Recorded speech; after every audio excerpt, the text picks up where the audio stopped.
sobre justicia transicional y restaurativa en América Latina. Bueno, mi intervención debe explicar el contexto del surgimiento de las dictaduras en la región, ¿no? Así como también de los movimientos insurgentes y contrainsurgentes y sus consecuencias, es lo que me pidieron comentar el día de hoy. Y claro, es un tema importante porque es el antecedente directo al cual va a responder la justicia transicional de la que se ocupa este seminario, ¿no? Bueno, he preparado una presentación que, digamos, enfoca estos temas desde mi particular ángulo de estudio, de conocimiento, de expertise. Yo soy antropóloga y politóloga, soy profesora de teoría política, y entonces desde mi trabajo de investigación y docencia en la teoría política, pero además muy centrada, digamos, en el conocimiento del caso peruano, en el estudio del caso peruano, es que voy a compartir con la audiencia varios temas, ¿no? Entonces voy a compartir mi pantalla, aquí preparado de todas maneras un PowerPoint que me ayude. Vamos a ver dónde están. Mientras tú alistas tu pantalla, Carmen, perdóname, quisiera en todo caso introducirte a quienes no te conocen acá en Colombia. Yo preparé unas palabras sobre ti, entonces quisiera presentarte. Ahí ya estamos viendo la pantalla perfectamente. Okay. Entonces les cuento a todas y a todos que Carmen Elizarbe es peruana. Ella es una investigadora de gran trayectoria en este país hermano. Ella es PhD en política y magíster en ciencia política por The New School for Social Research de New York. Es licenciada en antropología y diplomada en estudios de género por la Pontificia Universidad Católica del Perú, en donde ejerce actualmente como docente e investigadora. Sus especializaciones en teoría política, teoría de la democracia, cultura política, ideología, ciudadanía, sociedad civil y esfera pública. Y sus investigaciones y publicaciones recientes son sobre movimientos y conflictos sociales, recomposición política, imaginarios y memoria después del conflicto armado interno con un foco en Perú. Y también trabaja el diálogo e interculturalidad en el diseño e implementación de políticas públicas en este país. Actualmente es directora ejecutiva del Centro de Investigaciones Sociológicas, Económicas, Políticas y Antropológicas, y muy amablemente ha aceptado la invitación que le hicimos desde esta alianza de universidades con la OEI para este curso de cómo surgió la justicia transicional latinoamericana. Ella nos va a hablar entonces de varios aspectos de la violencia política en el continente, haciendo un acento en las dictaduras, las insurgencias y las contrainsurgencias que hemos experimentado a lo largo del siglo, que experimentamos a lo largo del siglo XX. Y entonces damos la palabra a Carmen y muy ansiosos de escucharte. Muchas gracias. Muchas gracias. También solo una aclaración, yo ya no soy directora del CICEPA, fui directora del CICEPA por 3 años, pero ya no. Actualmente me dedico a la docencia y la investigación en la universidad. Muchas gracias por la presentación. ¿Se ve mi PowerPoint, la pantalla que estoy compartiendo? Sí, si quieres pasarla para chequear para asegurarnos que pasa de lámina. No, está bien, solo quería, lo que pasa es que yo... Listo, sí, estamos viendo perfecto. Si la puedes maximizar mucho mejor para tenerlo en pantalla completa. Bueno, yo la veo en pantalla completa. A ver. ¿Ahora? ¿No? No. Tal vez es porque estás compartiendo solo la aplicación PowerPoint y no toda tu pantalla. Por eso pues la puedes en pantalla completa, nosotros seguimos viendo el PowerPoint. Otra vez, disculpen las cuestiones técnicas aquí. Entonces debería compartir desde toda la pantalla, ¿no? Sí. Sí, debería compartir toda la pantalla. A ver, aquí va entonces.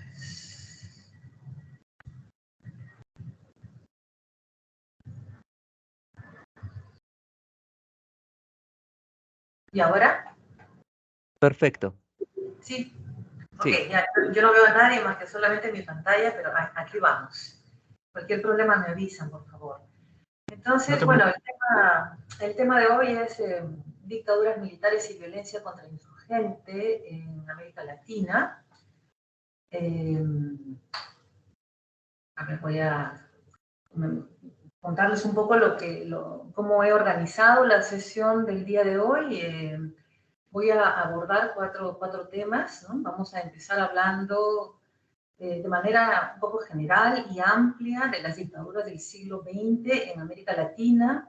Vamos a concentrarnos también en algunos casos, es decir, vamos a empezar un poquito por la historia, y luego vamos a hablar un poco de cómo entendemos, de qué hablamos cuando hablamos de dictadura, ¿no? Entonces vamos a ayudarnos de algunos autores, de algunos teóricos y teóricas que han abordado este tema, ¿no? Pensando en las características contemporáneas de la dictadura, que por cierto es una institución antigua, ¿no? Una forma de gobierno con una historia larga que se remonta a Roma. Después vamos a hablar de las secuelas y las consecuencias de las dictaduras. Y finalmente, ¿cómo se salió de las dictaduras?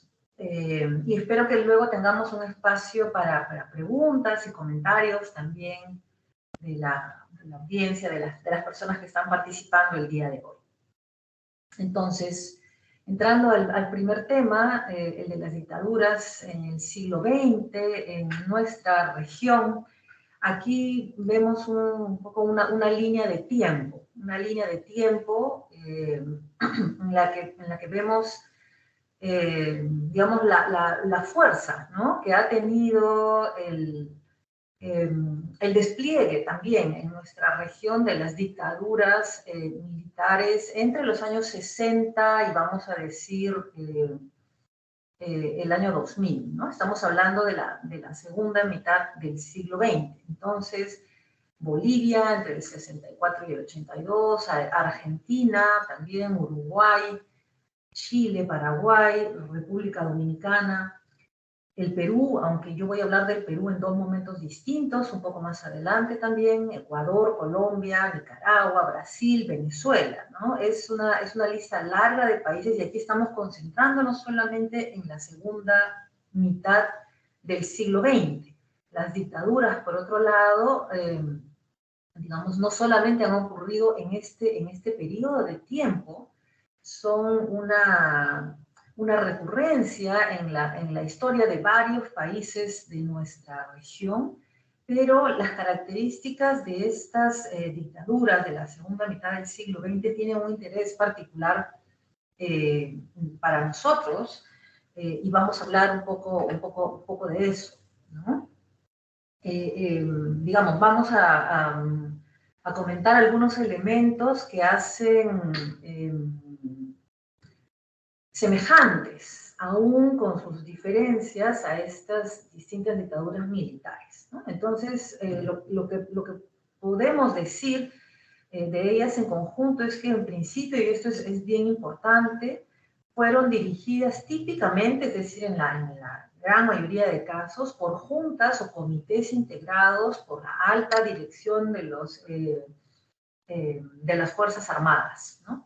Se trata de dictaduras institucionales en las que las Fuerzas Armadas, por la fuerza, se imponen en el poder, ¿cierto? Y, bueno, también en muchos casos estas dictaduras institucionales recurrieron al terrorismo de Estado para sostenerse en el poder.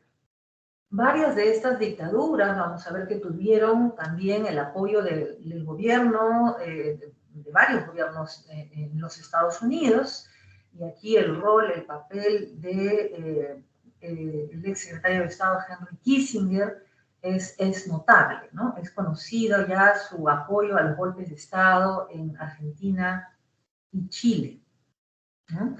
Por razones que vamos a conversar un poquito más adelante.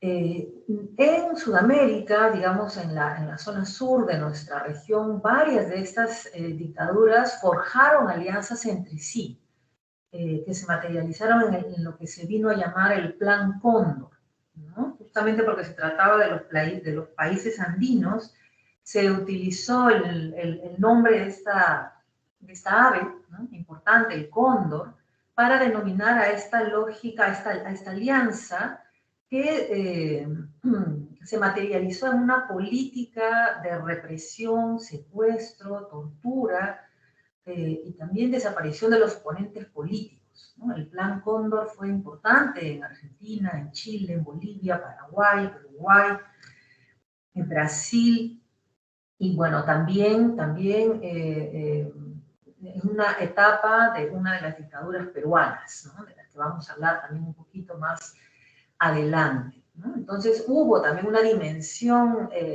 internacional, una política internacional represiva en el contexto de estas dictaduras, ¿no?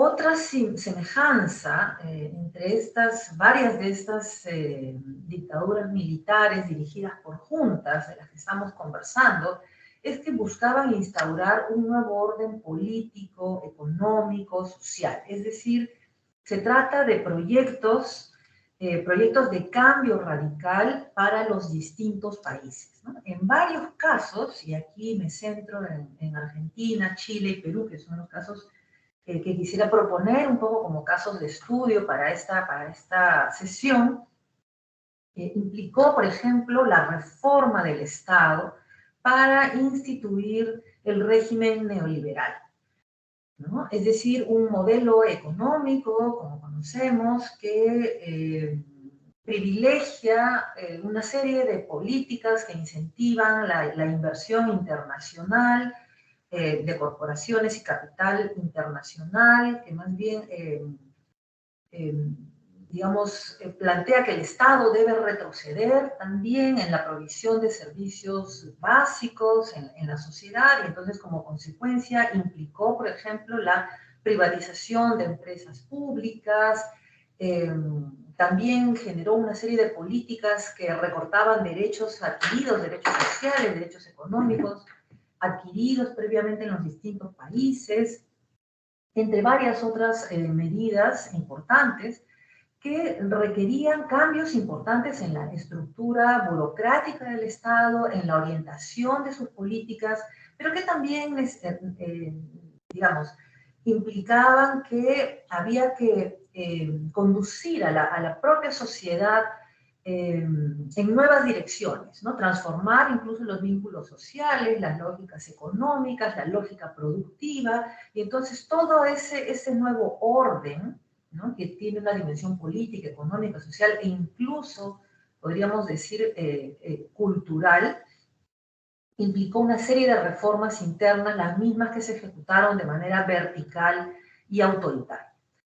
Creo que mirando los casos de Argentina, Chile y el Perú, digamos, con el paso de los años, ¿no es cierto?, después de unos 40, 50 años más o menos de proyectos neoliberales en la región, constatamos que algunas de las consecuencias tienen que ver con el importante aumento de la desigualdad y la pobreza en estos países, ¿no? También hay que decir que aunque los proyectos son proyectos dirigidos, encabezados por juntas militares, es decir, son proyectos militares institucionales, también tuvieron aliados o cómplices. Y esto varía en los países, ¿no? En algunos casos son visiblemente élites económicas, élites sociales, a veces sectores religiosos también están involucrados, o los medios de comunicación. Creo que conviene hablar un poco del contexto social, económico, político y cultural de la época. Estamos hablando, ustedes han visto ya esta cronología con la que hemos iniciado. Entonces, en los años 60, un poco desde los 50, la región, el mundo occidental en general está en un proceso acelerado de modernización, ¿no? Estamos en un contexto posterior a la Segunda Guerra Mundial. Después de la Segunda Guerra Mundial, ustedes sabrán, estamos en un contexto en el que se van a sentar las bases para lo que hoy conocemos como la hegemonía política, económica, cultural de los Estados Unidos, ¿no? Pero digamos, esta hegemonía se logra después de un proceso bastante largo también de bipolarismo, en el que vemos el enfrentamiento de dos fuerzas económicas, políticas, importantes en el mundo, los Estados Unidos y la Unión de Repúblicas Socialistas Soviéticas, que se disputan la hegemonía global, ¿no? Pero lo van a hacer no en una guerra abierta, en una confrontación bélica directa, digamos, como había sido anteriormente las guerras mundiales, sino más bien en lo que se vino a llamar la Guerra Fría, es decir, una serie de enfrentamientos indirectos a través de lo que nuestra disciplina, la ciencia política, denomina los proxies, ¿no? Es decir, a través de países aliados, ¿no? A través de distintos intermediarios. Entonces hay una disputa geopolítica entre los países aliados a los Estados Unidos y los países aliados a la Unión de Repúblicas Socialistas Soviéticas. Y Estados Unidos, por supuesto, trataba de afirmar con mucha fuerza su influencia, de asegurar las alianzas en la región, ¿no? En el continente, en América, y bueno, entonces, digamos, en este contexto también hay una serie de políticas de los Estados Unidos, con la excepción de Cuba y algunos países centroamericanos que más bien se orientaron hacia el socialismo, hacia el comunismo. En el caso de la mayoría de países de América Latina, los Estados Unidos desarrollan una serie de políticas de fidelización, de alianza, para poder consolidar su hegemonía global, ¿no? Entonces, la Guerra Fría es un contexto importantísimo de estas dictaduras militares que estamos estudiando, pero también el proceso de modernización en la que el mundo occidental había entrado con fuerza después de la Segunda Guerra Mundial. Estamos en un momento en el que, por ejemplo, Europa, ¿no?, ha iniciado un proceso importante de reconstrucción económica, social. Es el momento del auge del capitalismo también, ¿no? Hay procesos acelerados de industrialización, la sociedad del consumo empieza a desplegarse también. A nivel social hay una serie de cambios importantes que van a permitir la ampliación de la clase media, el acceso, por ejemplo, a la educación, una mejora en las condiciones de vida. El propio comercio internacional posterior a la guerra va a permitir el crecimiento económico, ¿no? Entonces hay más dinero, más recursos para mejorar las condiciones de vida de muchas sociedades en el mundo, y eso genera una serie de expectativas en las sociedades también, ¿no? Entonces ese es otro elemento que subyace al tiempo de las dictaduras militares. Pero por otro lado, los procesos de modernización, como sabemos, no son lineales, no son sencillos, traen una serie de problemas.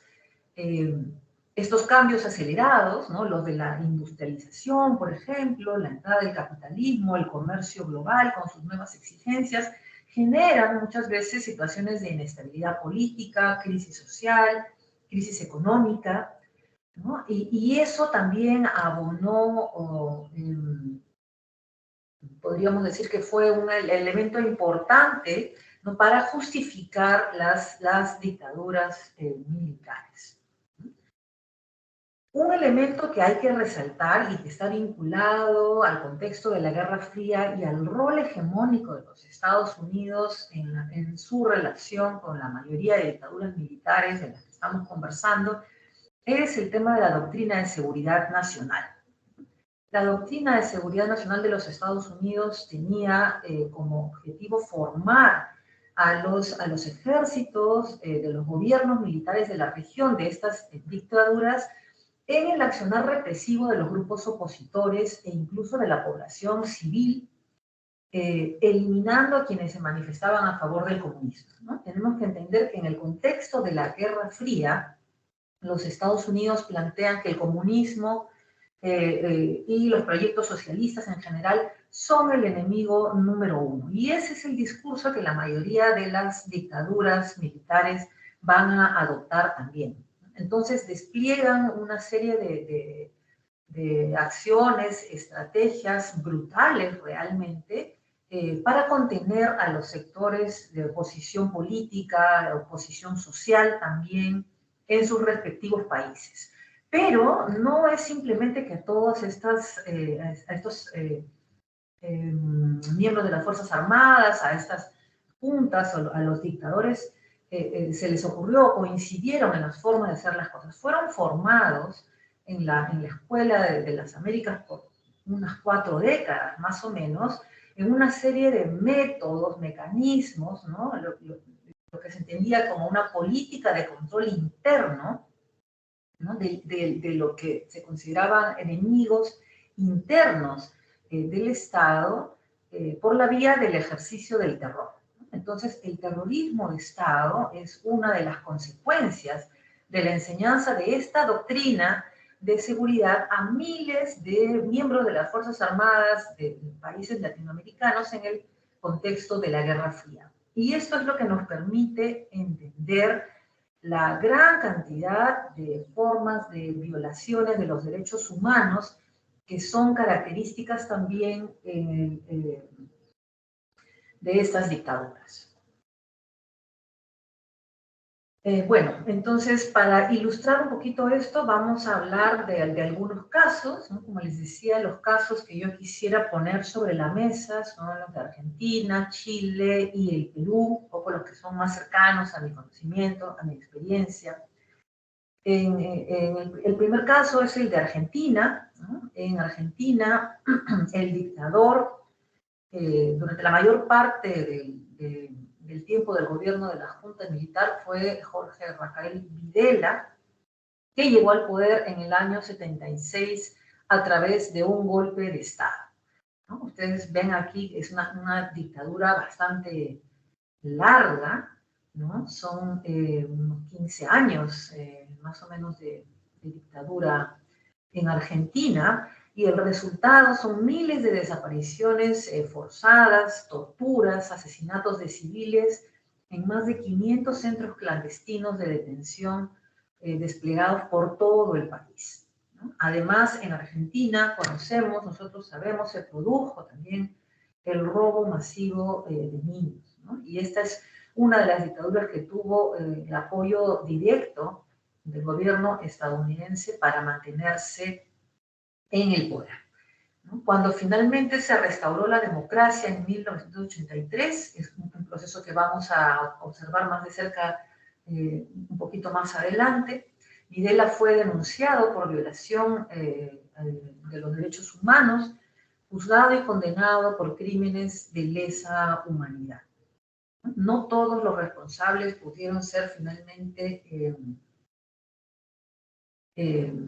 sancionados, ¿no? Y entonces, claro, también en Argentina, hasta ahora, nosotros sabemos que hay una serie de reclamos, de denuncias, ¿no? De movilizaciones habituales exigiendo justicia todavía. Pero en el caso de Videla sí se logró juzgarlo y condenarlo, ¿no?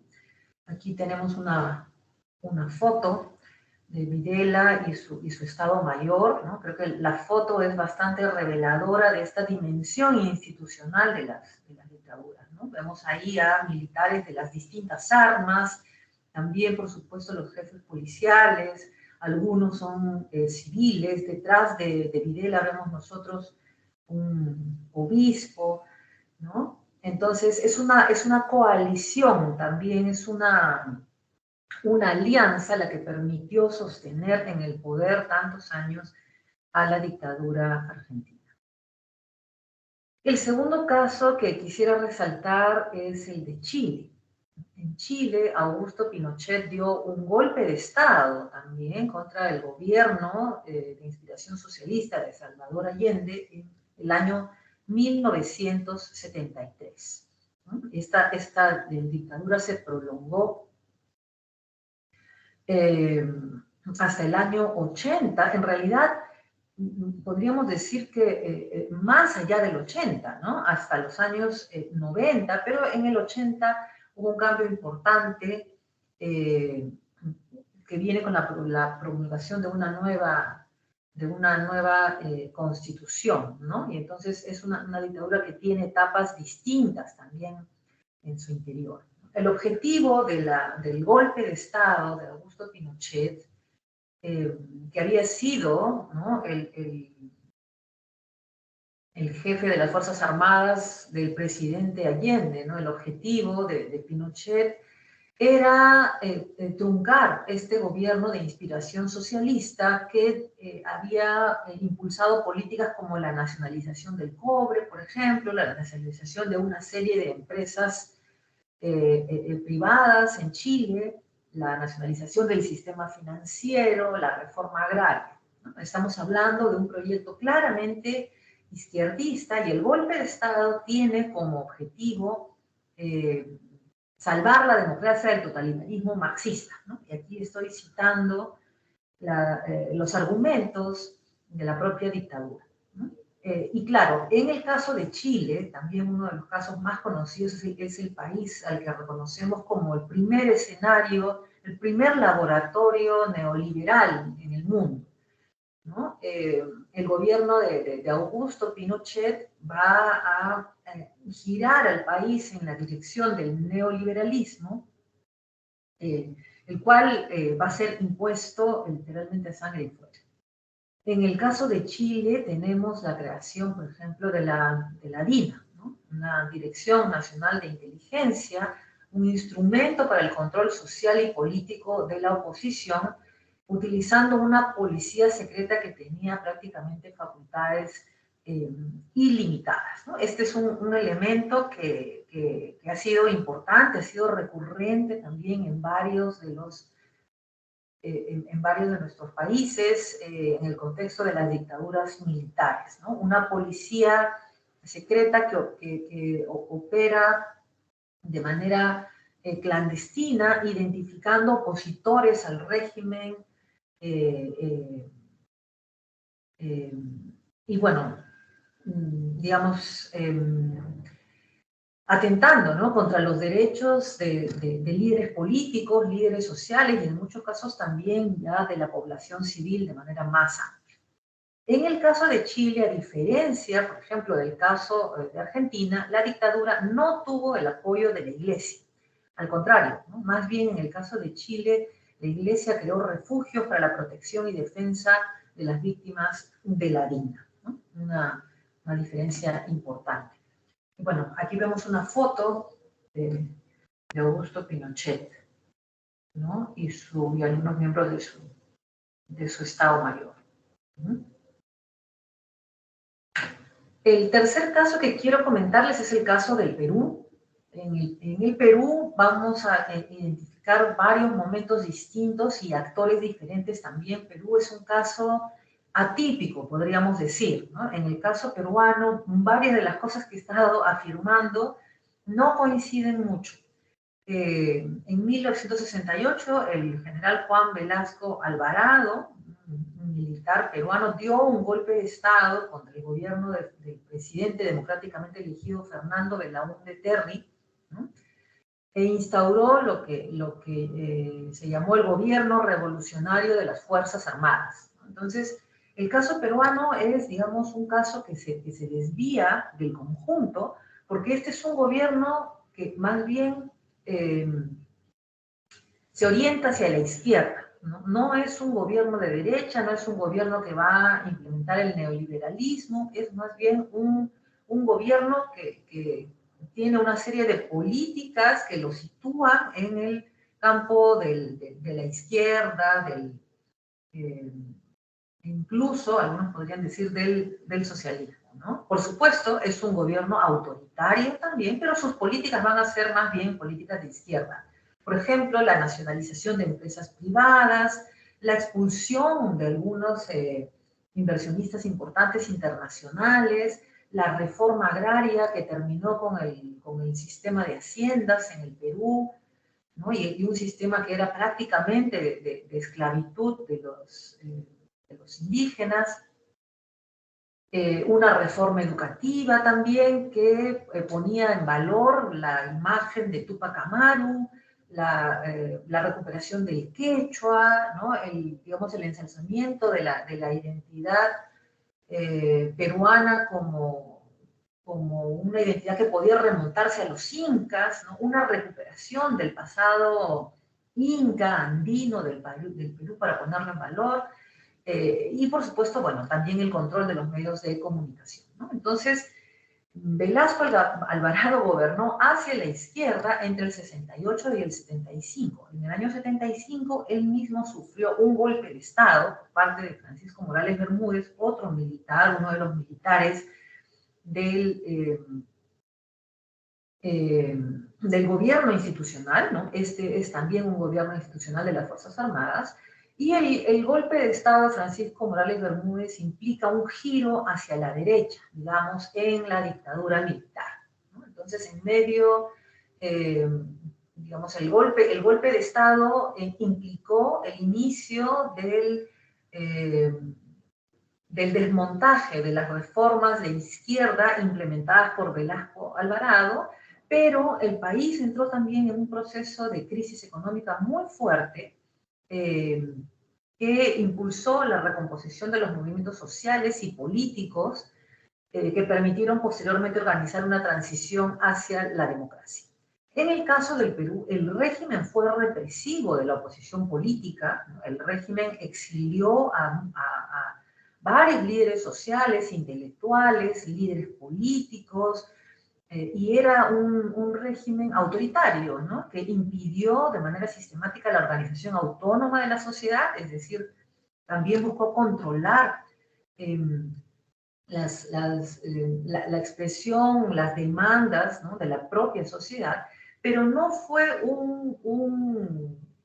una dictadura que recurriera al terrorismo de Estado propiamente, ¿no? En ese sentido, el caso peruano tiene también esta diferencia importante con las dictaduras de Argentina y Chile, de las que hemos estado conversando, ¿no? Aquí una foto de Velasco, ¿no? También, ¿no? Como ven ustedes, digamos, las fotos son interesantes, son reveladoras, ¿no? de esta dimensión institucional de las dictaduras militares de estos tiempos, ¿no? Ahora, en el caso peruano, y pensando también en la experiencia de la justicia transicional en el Perú, ¿no? Hay que decir que esta no se refiere a la dictadura militar de los años 60 y 70 en el Perú, sino más bien a lo que ocurre luego de la transición democrática, ¿no? Después de la caída de la dictadura, digamos, Morales Bermúdez organizó una transición hacia la democracia, y el año 80 hubo elecciones libres en el Perú. En el año 79 se promulgó una nueva constitución que fue redactada por una asamblea constituyente que se formó también por la vía electoral, y en la que se permitió por primera vez en el país la amplia participación de los distintos partidos políticos, incluyendo partidos que antes habían estado proscritos históricamente, como el APRA, por ejemplo, o los partidos de izquierda, ¿no? Entonces, el año 80, el Perú regresa a la democracia, e incluso a una democracia que por la Constitución del 79 era, pues, digamos, es un momento culminante en la historia de la democracia peruana, porque la Constitución permite por primera vez el voto de todas las personas, independientemente de si sabían leer o no, si tenían propiedades o no. Entonces, es el momento en el que se permite, por ejemplo, el voto indígena, el voto para las mujeres, el voto para las personas iletradas, ¿no es cierto?, que en el Perú pues son la población mayoritaria, ¿no? Entonces las elecciones del año 80 son las primeras elecciones propiamente democráticas en los términos de la democracia representativa, que es en lo que normalmente pensamos en este tiempo. Pero ese mismo año, el año 80, con el retorno a la democracia, se inicia también el conflicto armado interno, la guerra interna, por la declaratoria de guerra de Sendero Luminoso al Estado peruano y a la democracia peruana, ¿no? Entonces, en el Perú, en el año 80, surge una organización terrorista. Sendero Luminoso fue una organización terrorista liderada por un profesor de filosofía de la Universidad Nacional de San Cristóbal de Huamanga, ¿no? Un proyecto que se construye, digamos, desde dentro de los partidos, los muchos partidos de izquierda que había en la época, pero que toma una vía distinta, se orienta con fuerza hacia el maoísmo, y decide, justamente en el momento en el que el país está retornando a la democracia e implementando una serie de cambios importantes para instituir, ¿no?, un sistema político más abierto, más plural, más competitivo. En ese momento Sendero Luminoso le declara la guerra al país y empieza una guerra en las zonas, en los sectores rurales, en las ciudades andinas también del país, ¿no? Sendero Luminoso fue una agrupación, como dije, nacida de la, digamos, nace del interior de los partidos de izquierda peruana, ¿no? Pero sigue una tradición marxista, maoísta, no democrática. Se desarrolló como un movimiento mesiánico, ¿no? El caudillismo, digamos, es una característica bien importante en la forma de liderazgo en nuestros países, ¿no? Nuestra historia, ¿no?, explica bien por qué tenemos porque somos propensos al caudillismo, pero en el caso de Sendero Luminoso no solamente era caudillismo, es un caudillismo mesiánico, ¿no?, que desarrolló un culto al líder, a la persona, un desprecio por lo que ellos llamaban las masas, ¿no?, de personas muy, muy fuerte, ¿no? La relación entre el líder y las masas era una relación bastante vertical, autoritaria, que claramente apuntaba hacia la dominación total de las mentes, pero también de los cuerpos, ¿no? Digamos, la ideología de Abimael Guzmán, el líder de Sendero Luminoso, planteaba que el proceso revolucionario tenía que ser sangriento, ¿no? Ellos decían que necesariamente iban a tener que correr ríos de sangre, ¿no?, para poder lograr esa revolución. Utilizaron la educación también como correa de transmisión, es decir, consiguieron adeptos a través de las escuelas, en las universidades, vinculando el partido con el campesinado, pero desarrollaron también lógicas de fanatismo que estuvieron al centro de la identidad de los militantes senderistas. Es difícil realmente resumir la experiencia de Sendero Luminoso en poco tiempo. Aquí una foto, ¿no?, para que tengan ustedes una idea de la lógica, el tipo de vínculo que desarrollaba Sendero Luminoso con sus militantes, ¿no? Esta es una fotografía en una cárcel en Lima, una cárcel en la que, bueno, los militantes de Sendero Luminoso, como vemos, tenían bastante libertad para continuar su trabajo de cohesión ideológica. Aquí vemos a un grupo de mujeres vestidas un poco a la usanza, ¿no?, de la China maoísta, con banderas rojas, y bueno, en una actitud de veneración, de respeto frente a la figura del líder Abimael Guzmán. Entonces, Sendero Luminoso desató una guerra interna brutal, ¿no? En el caso del Perú, el terrorismo es inicialmente la estrategia desplegada por el proyecto revolucionario de Sendero Luminoso. La guerra interna dura, bueno, en el Perú se ha considerado el periodo 1980-2000, ¿no? Son 20 años más o menos de guerra, de conflicto armado interno, aunque el año 92, con la captura de Abimael Guzmán, podemos decir que, digamos, queda muy diezmado ya Sendero Luminoso y para muchos efectos prácticos la guerra termina ahí, pero Alberto Fujimori, ¿no? Uno de los 3 presidentes que tuvo que lidiar con la guerra interna en esos años, ¿no es cierto? Alberto Fujimori, presidente elegido democráticamente en el año 90, dio un golpe de Estado en el año 1992, ¿no? Y entonces este es, digamos,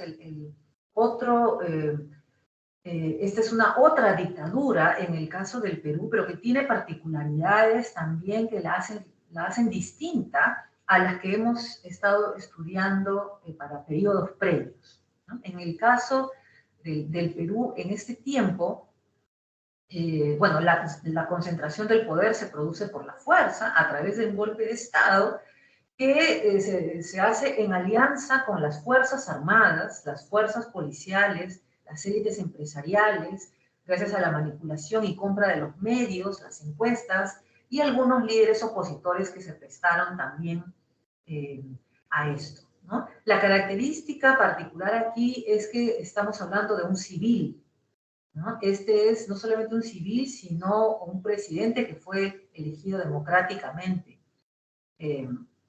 Su gobierno buscó legitimarse con la promulgación de una nueva constitución en el año 1993, que es la que permitió la institucionalización del neoliberalismo. En esto, el Perú, digamos, unos 20 años después, más o menos, se acerca al caso chileno, ¿no?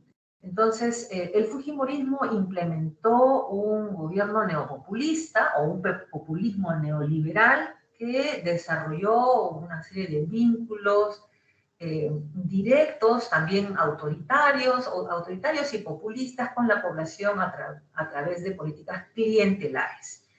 El régimen de Fujimori, que duró 10 años, ¿no? se reeligió, en realidad se reeligió hasta 2 veces consecutivas, pero finalmente se deslegitimó y fue forzado a renunciar. El régimen practicó la persecución, el secuestro, el asesinato de líderes de oposición social y política y una serie de recortes de derechos civiles e implementó una política de miedo, que sin embargo no alcanza tampoco los niveles de brutalidad desplegados en las dictaduras de Argentina y Chile, como hemos visto, ¿no? En el caso peruano, el mayor número de víctimas, que es un número alto, ¿no? Estimado por la Comisión de la Verdad en alrededor de 70.000 personas, se produce en el contexto de la guerra, del conflicto armado interno, en el enfrentamiento entre el grupo subversivo Sendero Luminoso, otro grupo más pequeño que hubo también, el Movimiento Revolucionario Tupac Amaru, y las Fuerzas Armadas y Policiales del Estado peruano en 3 gobiernos distintos, ¿no? El de Fernando Belaúnde Terry, que fue elegido en el año 80, Alan García, elegido en el año 95, y Alberto Fujimori, que gobernó entre el 90 y el 2000. Pero Fujimori, después de la captura, el derrocamiento de Sendero Luminoso en el año 92, utilizó políticamente el conflicto armado interno, es decir, utilizó, vamos a decir así, el fantasma de Sendero Luminoso para imponer una política también de persecución de los opositores sociales y políticos en el país. Aquí tenemos una foto de Alberto Fujimori y su asesor, Vladimiro Montesinos, un militar retirado, ¿no? Que creó el sistema de inteligencia nacional en el Perú, que se dedicaba un poco como la DINA, pero no con la brutalidad de la DINA, también digamos, las políticas represivas, ¿no? En algunos casos secuestro, tortura y asesinatos también. Hay que decir que Vladimiro Montesinos también pasó por la Escuela de Caza de las Américas. Y bueno, ahí, digamos, la parte más larga, más amplia y más histórica, ¿no? Ahora quisiera hablar un poco del concepto de dictadura. ¿De qué estamos hablando cuando hablamos de dictaduras? ¿No? Y bueno, aquí estoy tomando los planteamientos de una historiadora y socióloga argentina, mexicana, ¿no? Que ha estudiado las dictaduras en nuestra región. Tiene un libro que recomiendo que se llama La dictadura en América Latina, publicado en el año 2017, y ella hace, digamos, traza la trayectoria de las dictaduras latinoamericanas hasta el momento de la fundación de la República. Entonces, ella observa que hay dos momentos distintos en las dictaduras, ¿no? No sé si ustedes saben, pero la dictadura es una institución de origen romano, ¿no? Los romanos tenían en sus constituciones una previsión, digamos, en situaciones de guerra, en situaciones de grave crisis, nombraban a un dictador, es decir, una persona que podía tomar las decisiones sin consulta, ¿no? De manera directa, es decir, podía dictar las órdenes, ¿no es cierto?, de ser el dictador, en vez de tener que deliberar en el Congreso, consultar con otros, someter a estudio las decisiones, ¿no? El dictador podía actuar de manera rápida y eficaz a través de la vía de la concentración del poder. Pero en Roma, la dictadura, ¿no?, era una institución que estaba inscrita dentro del régimen político, dentro de la Constitución, era aprobada la delegatura del poder total en el dictador, pero el dictador era una figura distinta del gobernante o de los gobernantes en tiempos de paz, en tiempos ordinarios. El dictador tenía un mandato temporal, ¿no? Tenía un tiempo de inicio y un tiempo de fin, y cuando terminaba su mandato tenía que explicar qué es lo que había hecho y cómo lo había hecho. Un poco la figura de la dictadura sobrevive en nuestras constituciones en la actualidad como el régimen de excepción. En muchos de nuestros países las democracias tienen esta previsión institucional, ¿no? El régimen de excepción o las declaratorias de emergencia o el estado de sitio. Todas estas son formas vinculadas a esa institución de la dictadura romana, ¿no?, que prevé un momento en el que se suspende la ley y en vez de los procedimientos democráticos se puede dictar, digamos, se puede ser más eficaz frente a situaciones de amenaza externa o de crisis extrema. Entonces, lo que observa Victoria Crespo es que en nuestra región esa forma de entender la dictadura romana, ¿no?, que era, digamos, una institución inscrita dentro del régimen del orden legal, ¿no? En América Latina, en un primer momento, la dictadura empieza a construirse más bien en el espacio de la ilegalidad, ¿no? Las dictaduras, ¿no?, se vinculan aquí a la tradición más militarista y caudillista en la que se fundan nuestras jóvenes y nacientes repúblicas durante el siglo XIX, ¿no?, y empiezan a desarrollar formas de poder discrecional y arbitrario, que más bien amenazan, ¿no?, atacan incluso el Estado de Derecho en su conjunto, la separación de poderes que instituyen las constituciones de corte más bien liberal, en el siglo XIX, ¿no?, y buscan establecer incluso su propia legislación e instaurarse de manera definitiva en el poder. Entonces hay un cambio en la forma de entender la dictadura, ¿no? Y por otro lado, el segundo cambio que registra Crespo en esta comprensión más clásica de la dictadura es que ya durante el siglo XX, ¿no?, la dictadura se vincula de alguna forma con procesos de democratización, de expansión de la ciudadanía y de la representación política, ¿no?, que son parte de este proceso de modernización que he mencionado antes, y con el advenimiento de la política de masas y la radicalización de los movimientos sociales. Es decir, y esto es lo que nos atañe a nosotros, ¿no?, en la segunda mitad del siglo XX, hay una serie de procesos de modernización y democratización en curso en el mundo y también en nuestra región, y este viene a ser el contexto en el que, digamos, en tensión con las lógicas de la Guerra Fría que hemos descrito, se desarrollan también, ¿no?, estas formas de aspiración democrática.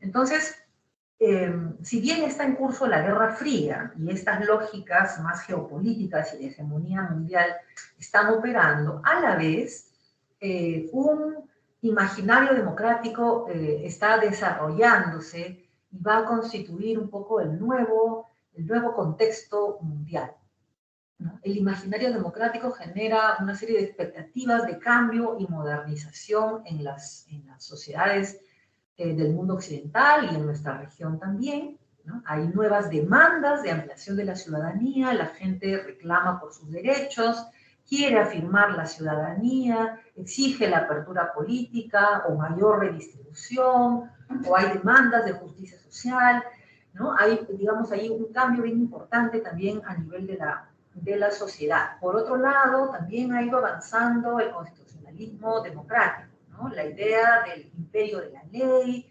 el orden republicano se ha ido volviendo más fuerte y más importante, ¿no? Aunque, como sabemos, este orden también es cuestionado muchas veces por las dictaduras, por las juntas, que ven a la democracia como ineficiente, como incapaz de resolver los problemas de los países, incapaz digamos, cumplir con las demandas y expectativas, ¿no? de la sociedad. Entonces, muchas veces las dictaduras se proponen como formas más eficaces de traer el bienestar social e incluso la propia democracia, ¿cierto? Por supuesto, la historia del militarismo en la construcción de nuestros estados es importante, ¿no? Yo no soy historiadora y ahí hay todo un terreno muy interesante para entender también la historia de estas dictaduras al que yo no entraré, pero es un elemento que sí quisiera mencionar.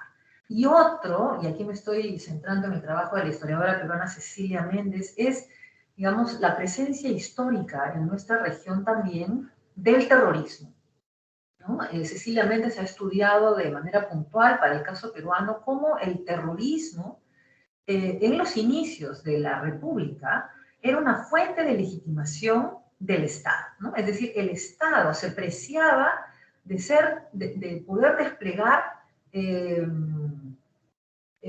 digamos, de ser eficaz en utilizar mecanismos que aterrorizaran a los enemigos del Estado y a la propia sociedad, ¿no? Un Estado fuerte era un Estado capaz de desplegar estrategias terroristas. Eso en los inicios, ¿no? Durante el siglo XIX, el Estado se precia de ser terrorismo y progresivamente, de usar el terrorismo, y progresivamente el Estado, digamos, va a empezar a designar a otros como terroristas, a sus oponentes como terroristas, ¿no? Hay un cambio bien interesante observado por la historiadora Cecilia Méndez sobre el rol en la legitimidad del Estado del terrorismo. Bueno, aquí una definición que creo que puede ser útil para entender qué cosas son las dictaduras, qué cosas es lo que hacen las dictaduras y cómo se vinculan con las democracias, ¿no? Entonces, Andrew Arato plantea que las dictaduras son los opuestos de las democracias, ¿no? Dice él, y aquí estoy traduciendo de un texto suyo publicado en el año 2000, titulado Goodbye Dictatorships, como una pregunta, ¿no? Como adiós a las dictaduras. Dice Arato, la dictadura es la completa e inequívoca primacía de la prerrogativa o poder discrecional, unificando los poderes ejecutivo, legislativo y judicial en una sociedad que ha racionalizado el orden legal, ¿no? Justificada con referencia a ese orden legal o uno nuevo, tanto del orden político como social. La prerrogativa dominante no requiere intervenir en todo el proceso legal, pero puede hacerlo a voluntad y lo hace frecuentemente contra los enemigos del régimen.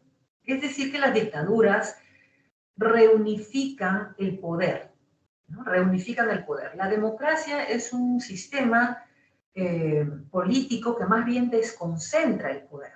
Esta separación en poder ejecutivo, legislativo y judicial permite, eso es lo que dice la teoría democrática, generar un balance entre los poderes, ¿no? Y aunque nuestras repúblicas en América Latina tenemos un sistema más bien presidencialistas que hacen que el Ejecutivo sea más poderoso que el Legislativo y que el Judicial, de todas maneras la democracia organiza un sistema de pesos y contrapesos, de vigilancia entre los poderes, una lógica de desconcentración del poder para evitar que éste pueda ser utilizado,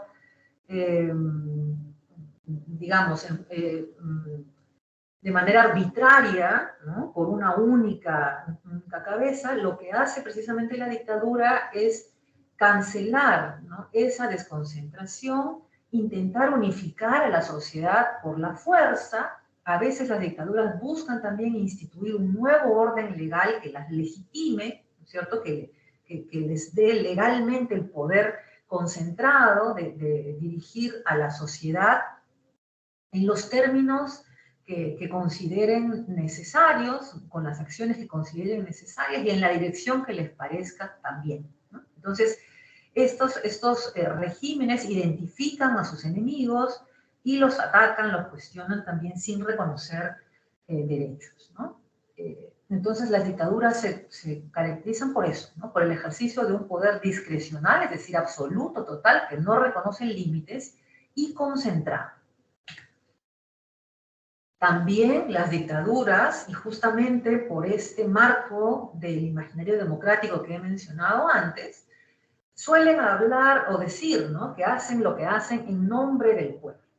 Como ha señalado el historiador argentino Federico Finkelstein en su libro, otro que les recomiendo, Del fascismo al populismo en la historia, publicado en el 2017, ¿no?, dice Finkelstein, las dictaduras modernas son formas de gobernar la nación que combinan la violencia, pero también el consentimiento popular, con un dictador que gobierna en nombre del pueblo, ¿no? Todos estos dictadores tienen una retórica populista, aun cuando en la práctica su dictum, es decir, su dictado o sus decisiones, están más allá de las leyes y de los mecanismos institucionales. Las dictaduras modernas, dice Finkelstein, preservan algunos mecanismos legales, pero la voluntad de los dictadores puede desbancar esos mecanismos legales en cualquier momento. Es decir, la ley realmente no reina, no gobierna, no es el espacio del imperio de la ley, ¿no? Por el contrario, es el espacio en el que el dictum o la decisión del dictador es la que define la práctica política. Bien, entonces, avanzando ahora un poco hacia las secuelas y las consecuencias de estas dictaduras, ¿no? Rápidamente voy a mencionar algunas, son temas que yo creo que ustedes van a explorar seguramente con mayor profundidad más adelante, cuando entren ya digamos, de pleno en el campo del análisis de la justicia transicional, pero casi todas estas dictaduras que son responsables por gravísimas violaciones de derechos humanos dejan una serie de secuelas graves en las sociedades, ¿no? Es decir, todas estas dictaduras implementaron políticas represivas de Estado, y aquí quiero decir todas, ¿no? Yo he hablado del caso peruano como un caso divergente o distinto.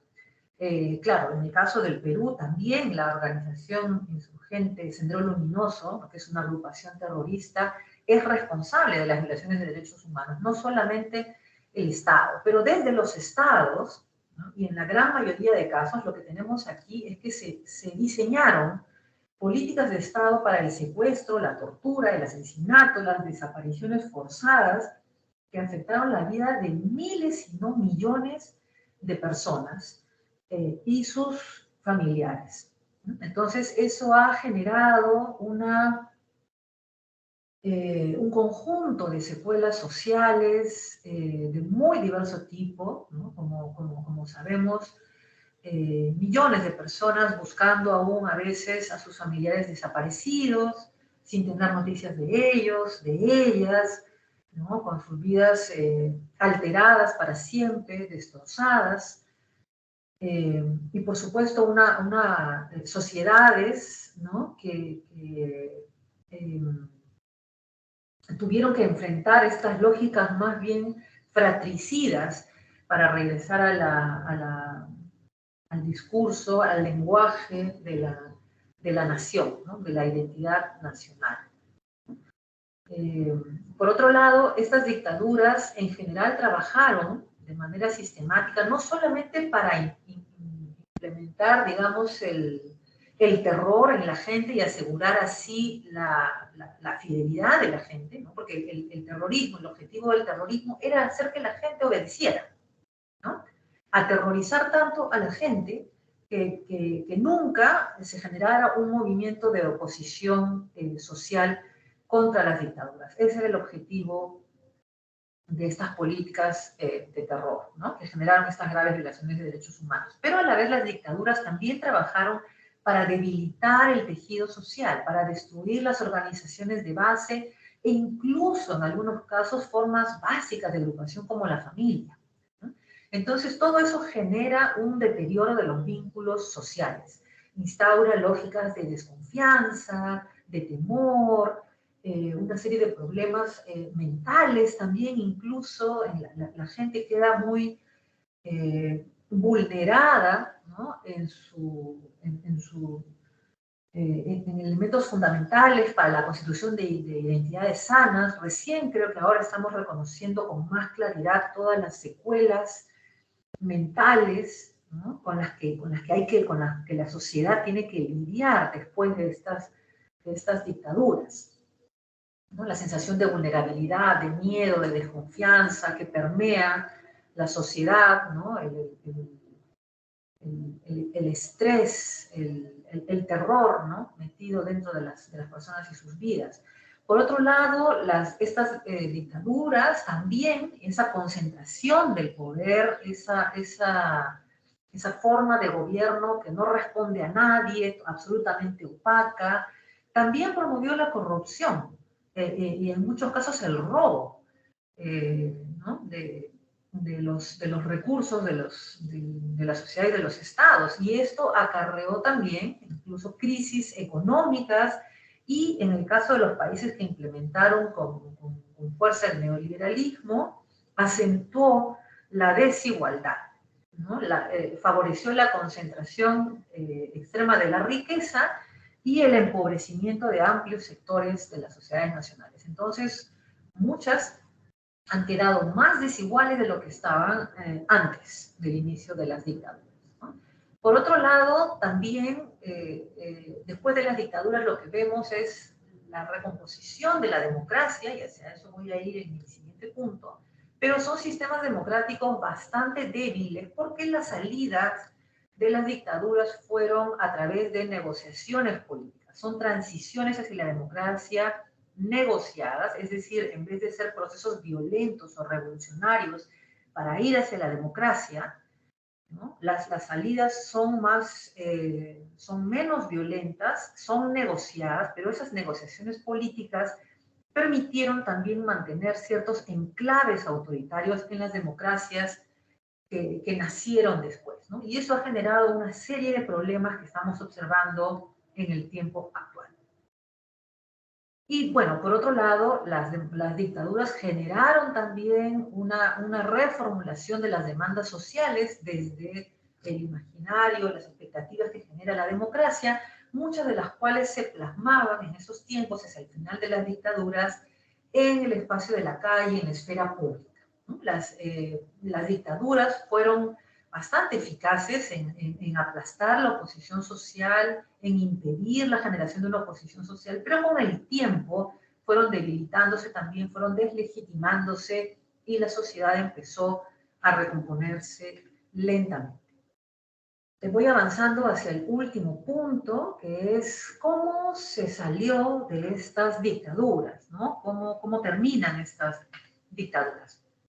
Y bueno, algunas, sobre todo en Centroamérica, fueron derrocadas por movimientos guerrilleros o revolucionarios, como son los casos de Nicaragua y Cuba. Esa es una experiencia bien particular, ¿no? En otros casos, y eso es más común en el sur de nuestro continente, se produjeron estos procesos de transición negociada de los que ya venía hablando, ¿no? Entonces, vamos a repasar un poquito algunos de los casos que hemos comentado. Argentina, por ejemplo, ¿no?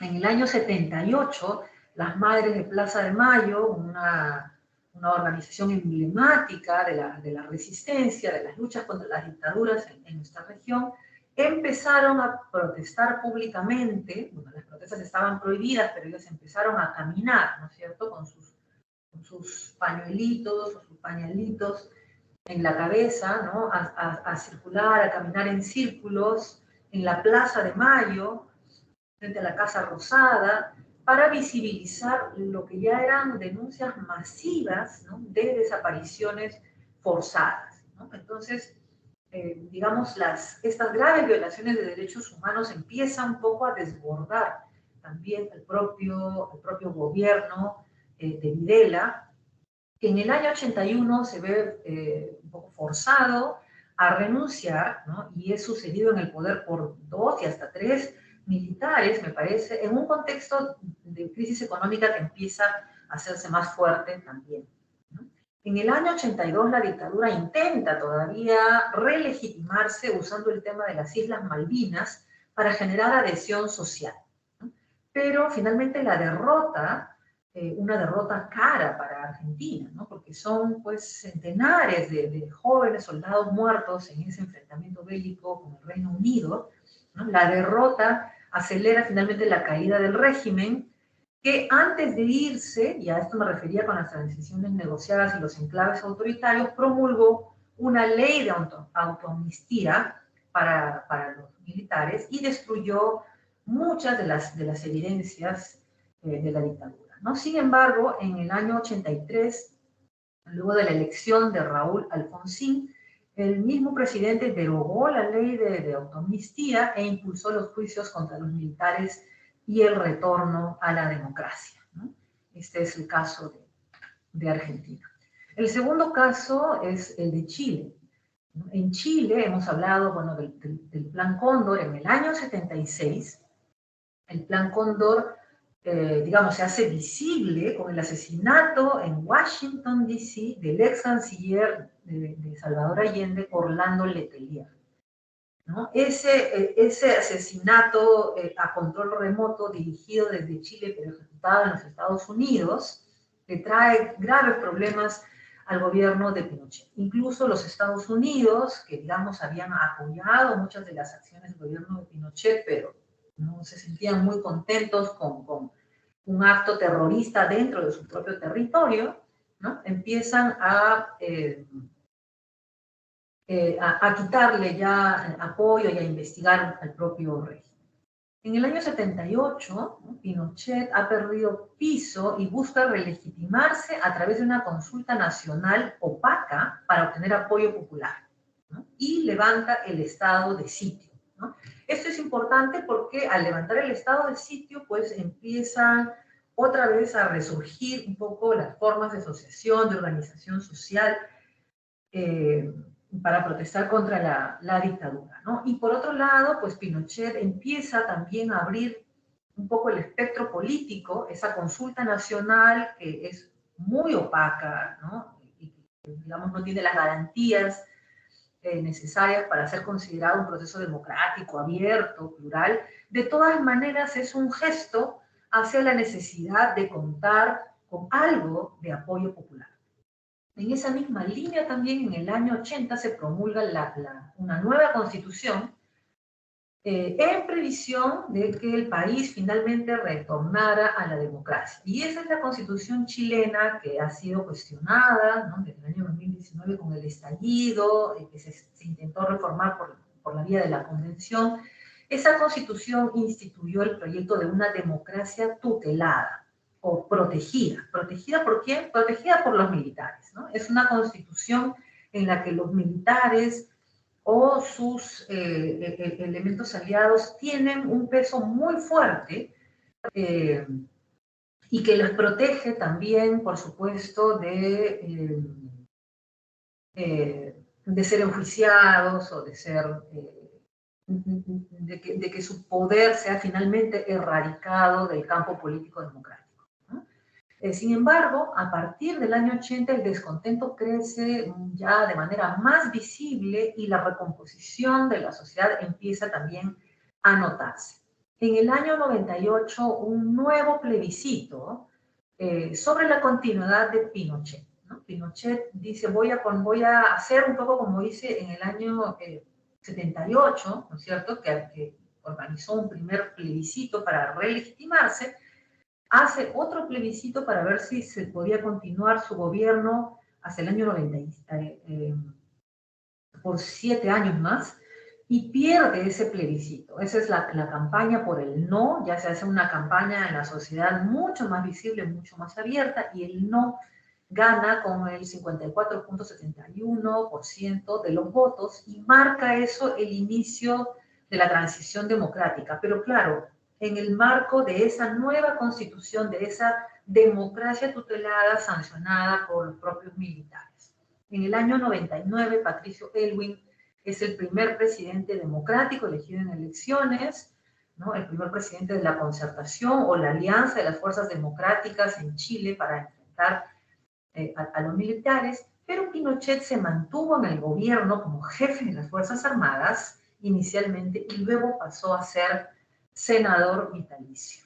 Muchos años después tendría también juicios internacionales, pero como sabemos no llegó a ser enjuiciado y sancionado, ¿no? Bueno, hasta ahí mi presentación. Creo que todavía tenemos un tiempo importante. No sé si tenemos tiempo para comentarios o preguntas sobre algunos de los temas aquí planteados. Claro, Carmen, muchísimas gracias por tu panorámica de las dictaduras latinoamericanas. Es muy importante que en este curso hemos querido precisamente hacer ese ejercicio comparativo, ¿cierto?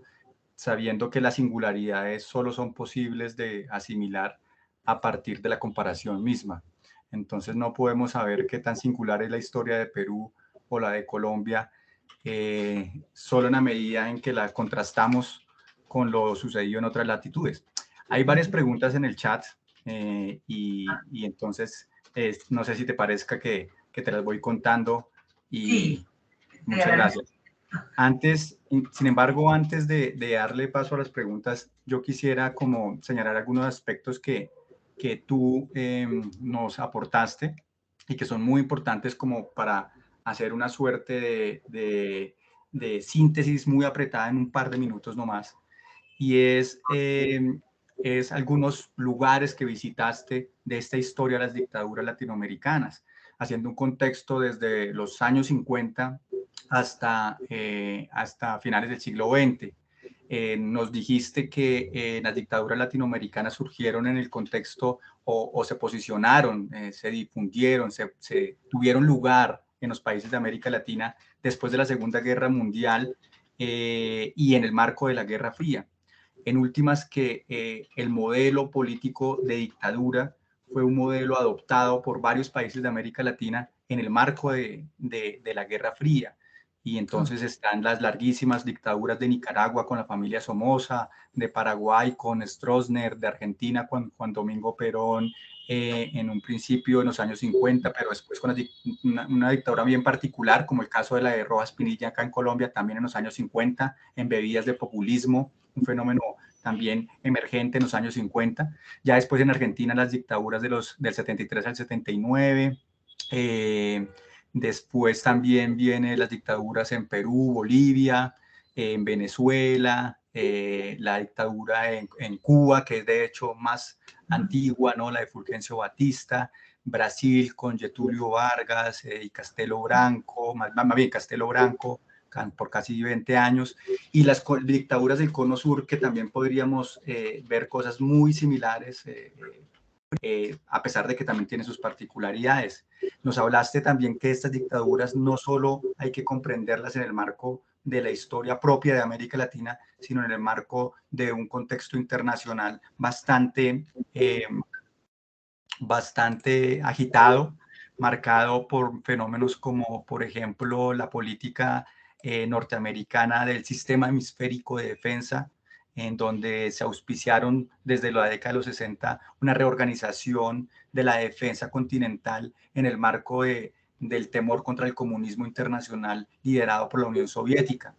Eso hizo que instituciones como la Escuela de las Américas en Panamá, en la Panamá ocupada por los Estados Unidos, estamos hablando de las zonas aledañas al canal, que después de del I Took Panama de Roosevelt en 1903, empezaron a ejercer allí una presencia militar y de formación, una presencia ideológica en el continente con la Escuela de las Américas, ¿cierto? En esta Escuela de las Américas se formaron los militares del Cono Sur que posteriormente entablarían las dictaduras.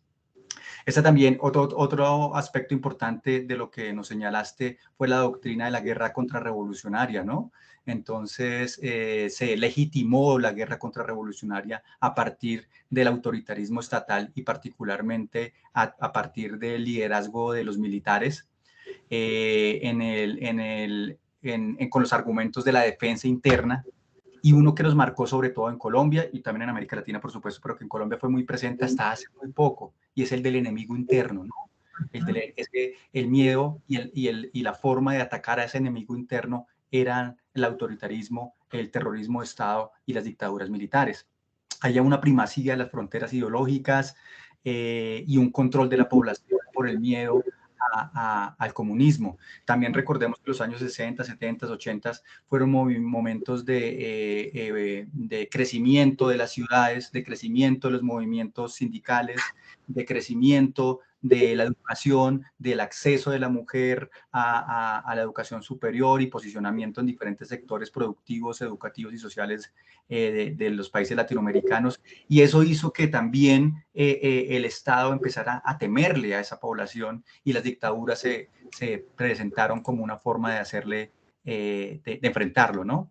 Entonces tú también nos hablaste de algo muy importante que no es común escucharlo, y gracias por haberlo hecho, y es el del terrorismo de Estado, del fenómeno del terrorismo de Estado, que permitieron que las dictaduras se consolidaran. Ejemplos pristinos de eso son sobre todo los del Cono Sur, Chile, Argentina particularmente, en donde el militarismo en estos países en la década de los 70 y los 80 hizo que la población civil sufriera grandes consecuencias como el exilio, como la desaparición, como tú lo señalaste, el robo de niños, ¿no? La desaparición de niños, la desintegración familiar, la persecución política y últimamente lo señalaste, incluso el asesinato, no solo dentro de las fronteras de las dictaduras nacionales, sino incluso allende.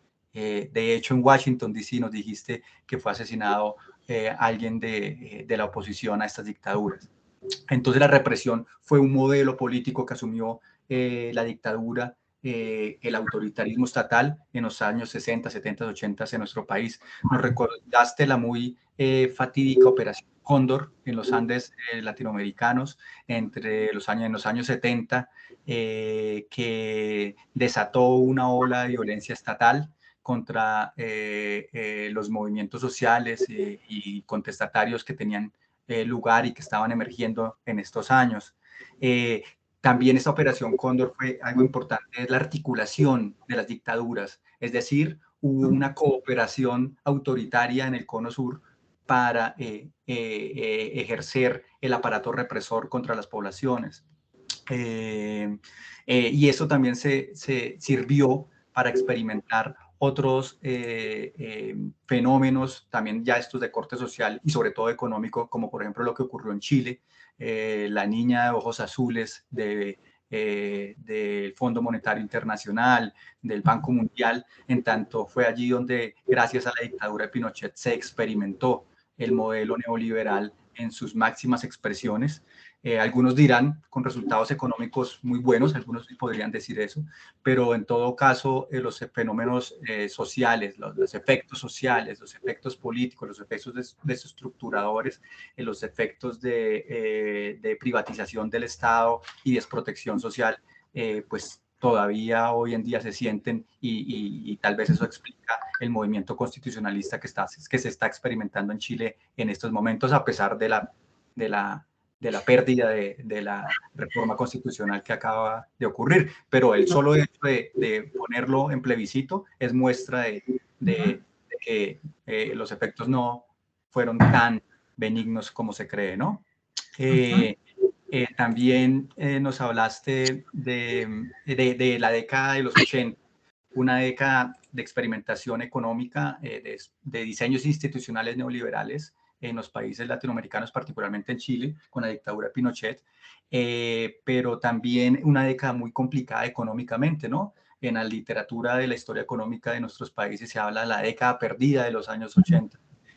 Un caso particular, de hecho, es Colombia, que gracias a la ingente inyección de capital del narcotráfico, digamos que no salimos invictos, pero mucho menos afectados que nuestros vecinos en otros, en Latinoamérica, ¿no? El narcotráfico ha sido una fuente de recursos que nos ha permitido ciertamente salir a flote en muchas de las crisis.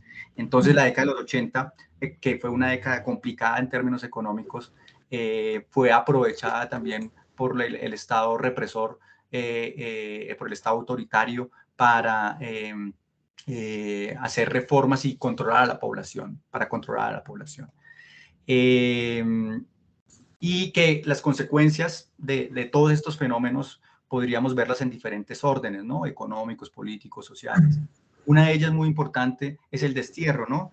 Quienes hemos tenido la fortuna y el privilegio pues, de estar algunas temporadas por fuera de nuestros países latinoamericanos, sabemos de las colonias chilenas en Alemania, en Estados Unidos, en Australia, increíble, como consecuencia de las dictaduras, ni que hablar de los argentinos de primera, segunda y tercera generación que nacieron allende los mares, ¿no? En España, Portugal, Francia. El caso también de uruguayo, que sufrió también de un éxodo, ¿no? De un exilio, que debemos entender también como un fenómeno de violación de derechos humanos. En Colombia misma, muchos colombianos, por causa ya del conflicto interno, ¿no? Emigraron a Venezuela, ¿no? Millones de personas emigraron a Venezuela, y muchos de nosotros hay veces pensamos van a buscar un mejor futuro, ¿no? Para sus familias, tal. Pero eso también es una consecuencia política, y hay veces lo desligamos del fenómeno político y lo vemos es solo como emigrantes económicos, y la migración económica también responde a una emigración política, ¿no? De que no hay un contexto político para desarrollarse materialmente, para desarrollarse individualmente, profesionalmente, intelectualmente, de hecho. Y otra consecuencia, pues ya hemos hablado, pues es esa idea del desarrollismo, ¿no? Y el neoliberalismo, que no podemos comprender el neoliberalismo, la implementación del neoliberalismo y de las políticas desarrollistas sin las dictaduras, sin una comprensión de las dictaduras en América Latina. Y creo que eso también lo sacamos de tu conversación. Ahora sí, entonces, después de esa síntesis tal vez un poco larga, paso a las preguntas. Y son las siguientes. Hay muchas en el chat. Voy a empezar por algunas, entonces te voy a hacer 3, si te parece, Carmen, para que tú las puedas recoger, y después, si tenemos tiempo, abordamos otras más. ¿Te parece? Sí, perfecto.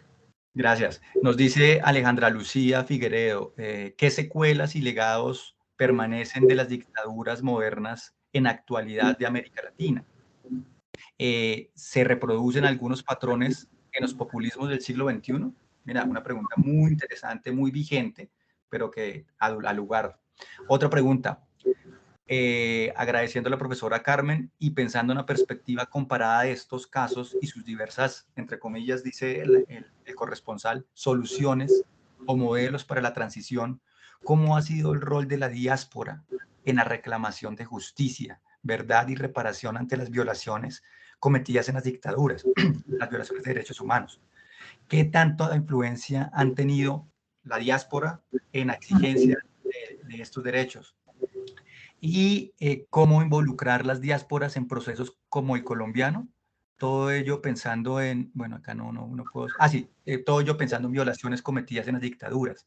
Tal vez esta persona es una exiliada, o bueno, vive afuera, y pregunta tal vez eso, ¿qué tanta influencia han tenido entonces y cómo involucrar las diásporas en los procesos, por ejemplo, como el colombiano? Entonces, podemos arrancar por ahí. Son dos preguntas, ¿no? Sí, son solo dos, perdóname, es que era una, la segunda estaba muy larga y entonces se dividió en dos. A ver, la de Alejandra Lucía, las secuelas y legados de estas dictaduras hoy, ¿no? Y si se reproducen en los patrones del siglo XXI.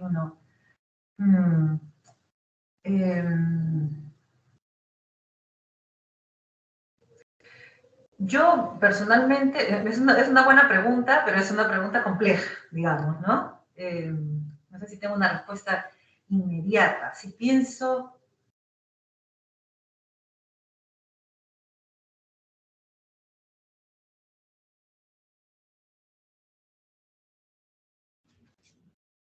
Carmen, creo que te perdimos un momento.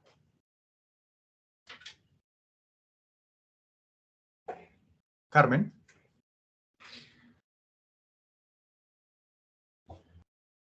Bueno, creo que Sí, en este creo que momento está teniendo problemas de conexión. de Ah, ya. conexión ya regresó. Hola, ¿ya me Hola, escuchan? Carmen. Te perdimos un Sí, momento justo cuando ibas a sí, arrancar. sí, algo ahí pasó, pero bueno, aquí estoy de regreso. Decía que es una muy buena pregunta, interesante. Creo que como para abrir, por ejemplo, uno podría abrir espacios de investigación, ¿no? Para tratar de entender las conexiones entre las dinámicas o las lógicas políticas actuales y el legado, la herencia de las dictaduras militares. Algo de eso trataba de decir rápidamente yo en mi presentación. Creo que el debilitamiento del tejido social es una cosa importante que luego tiene efectos, ¿no? Sobre el tipo de democracias, el juego político posterior, ¿no? Digamos, en el siglo XXI estamos embarcados en proyectos de afirmación democrática, ¿no? También enfrentamos, digamos, un poco la herencia se traduce a veces en gobiernos populistas, en gobiernos que buscan implantar lógicas de reconcentración del poder, eso por un lado. Por otro lado, las dictaduras debilitaron el tejido social, ¿no? Diezmaron las familias. En el caso del Perú, por ejemplo, el conflicto armado interno deja pues una secuela muy fuerte de debilitamiento de los partidos políticos, de las organizaciones sociales, de los liderazgos populares, y entonces eso hace que también la democracia que tenemos ahora sea bastante débil, ¿no? Las lógicas participativas están recién como que recomponiéndose. Por otro lado, las transiciones fueron negociadas, ¿no es cierto? La fuerza de estas dictaduras no era poca, y antes de irse, generaron una serie de elementos que yo llamo enclaves autoritarios que siguen funcionando, siguen operando en las democracias para, por un lado, asegurar la impunidad, ¿no? Y entonces hay un problema fuerte con las dificultades para hacer justicia, eh, para lograr reparación, ¿no? Y entonces eso afecta y debilita también el desarrollo de las democracias. Y por otro lado, las transiciones, digamos, en muchos casos hubo cambio de régimen político, se fue del autoritarismo de las dictaduras hacia la democracia, pero no hubo cuestionamiento del régimen neoliberal, de la economía, de otras lógicas que las dictaduras instalaron y que más bien tienen una continuidad hasta el momento actual, ¿no? Entonces, creo que eso es una... Por otro lado, creo que también, digamos, porque los procesos no son ni lineales, ni simplemente buenos o malos, ¿no? La realidad siempre es sumamente compleja. Creo que las experiencias con las dictaduras militares y con los militarismos en estas trayectorias de nuestros países, donde el militarismo es tan fuerte, nos han hecho quizás afirmarnos un poco más, afirmar nuestras expectativas respecto de la democracia, ¿no? Y entonces sí hay un esfuerzo, un tiempo de mayor expresión de demandas populares, de demandas sociales, ¿no? Un interés por ocupar también el espacio de la política, por intervenir o por prevenir el retorno de las dictaduras, de los autoritarismos. Ese no es un terreno sencillo, pero, por ejemplo, ¿no? Todo el trabajo de la justicia transicional va precisamente en esa dirección, ¿no? Queremos hacer esfuerzos también por construir sistemas políticos que puedan arraigarse, sistemas democráticos que puedan arraigarse, instaurarse, que no puedan ser tan fácilmente cancelados o desplazados por las dictaduras, ¿no? O por las fuerzas antidemocráticas, ¿no? Un poco por ahí plantearía yo mis respuestas, quizás no tan claras, no tan puntuales como quisiera, pero el tema es bien interesante y claro, cada país tiene también su propia lógica, ¿no? Yo miro con mucho interés el caso chileno, ¿no? Creo que el estallido, por ejemplo, ¿no? La larga, lenta recomposición de la sociedad chilena y finalmente después de tantos años el cuestionamiento frontal, ¿no? A la constitución de Pinochet, al proyecto de esa democracia tutelada o protegida, que es tan limitante, tan poco democrática en el fondo, es importante, pero ha tomado pues un tiempo muy largo para la sociedad recomponerse, ¿no? Entonces esa temporalidad también, digamos, genera retos importantes. En el caso del Perú tenemos más bien una desestructuración del sistema político y de la institucionalidad democrática muy fuerte, ¿no? Una crisis de nuestra forma democrática muy fuerte. Entonces, y yo puedo ver, ¿no? En el caso peruano también la herencia, las secuelas, el legado, sobre todo de la guerra interna y de la dictadura fujimorista, ¿no? En esos últimos años. Pasando al segundo tema que se planteó, el tema de las diásporas, ¿no? Me parece bien interesante el tema de las diásporas, en qué medida han aportado soluciones o han influenciado en exigir derechos. La verdad que yo no sé bien, no sé bien. En el caso de la...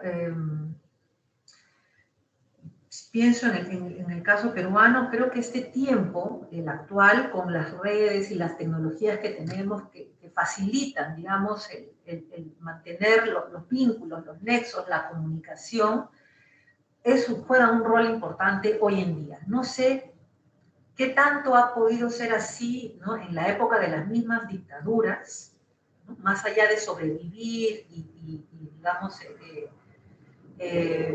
no sé qué tanto han habido, yo desconozco de ese tema, de repente sí, pero yo no sabría decirlo, pero ahora sí me parece que son importantes, facilitadas por las tecnologías, por las redes, ¿no? Por estas plataformas que nos permiten generar corrientes de opinión, no solo a nivel nacional, sino también internacional, con mucha rapidez, ¿no? Y entonces hay un contacto entre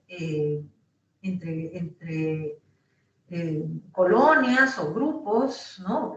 Fuera del país que se mantienen atentos y que buscan también, por ejemplo, ¿no? A veces veo yo en el caso del Perú, bueno, yo he estudiado bastante las protestas populares, lo que llamamos la política de la calle, y siempre en el caso del Perú, lo que aquí llamamos el quinto suyo, ¿no? Digamos que el imperio de los incas tenía 4 suyos, entonces esta idea de que hay un quinto suyo que vive fuera del territorio, es importante, es clave, ¿no? Porque muchas veces cuando digamos, los reclamos o las demandas alcanzan una dimensión internacional o global, ese es un elemento disuasivo importante dentro de los países, ¿no?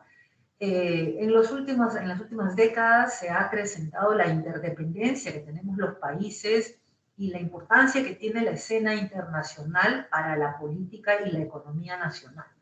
Entonces, en ese contexto de interdependencia, las diásporas creo yo que son bien importantes, en la medida en la que puedan generar también espacios articulados, vinculados, ¿no? A los grupos nacionales. Ahí podría haber alianzas internacionales, pero no me arriesgo a ir mucho más allá de este comentario.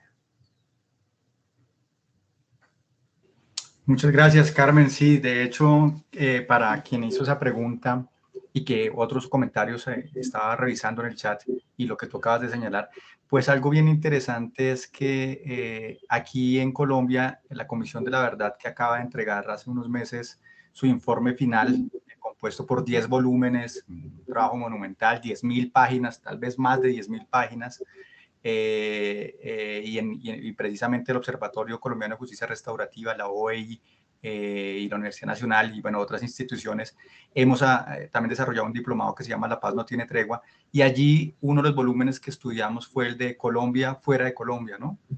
Porque el fenómeno de los exiliados no ha sido muy estudiado digamos, los especialistas, por las organizaciones también de la violencia política en América Latina. Entonces, digamos que Colombia ahorita trató de prestarles un poco de atención, bueno, bastante atención. De hecho, la comisión tuvo nodos afuera, ¿no? Se llama el nodo Santiago, el nodo en Argentina, un nodo en Estados Unidos, un nodo europeo con capital en Madrid, pero también funcionando en Alemania, Francia, Inglaterra, Suecia, donde hay una población exiliada colombiana por causas de la violencia importante.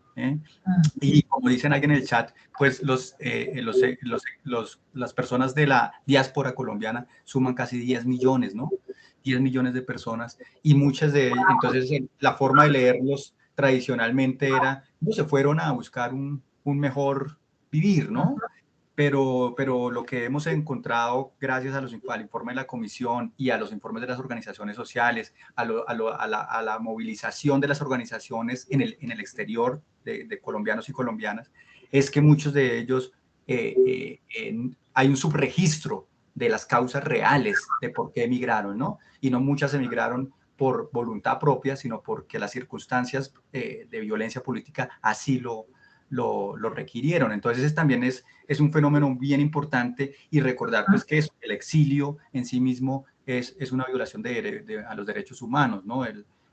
Una cosa es la diáspora y otra cosa el exilio, cuando tú estás obligado a irte de tu país, ¿no? Como el caso de los venezolanos y venezolanas en este momento, como el caso de los colombianos y colombianas en otro momento, como el caso de los argentinos y chilenos en su momento.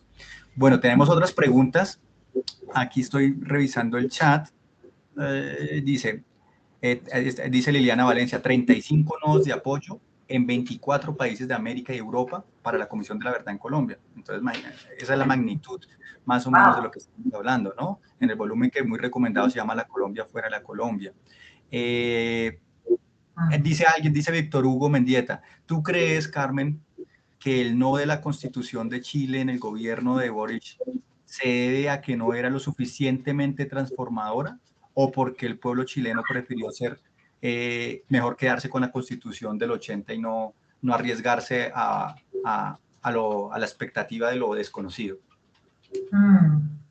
Es una buena pregunta, y creo que en Chile todavía están discutiendo y tratando las y los analistas de hacerse cargo de qué pasó, ¿no? Después de la fuerza, la potencia del estallido, ¿no? Y la conformación de la convención, que es, digamos, una asamblea constituyente muy plural, muy diversa y con un discurso muy progresista.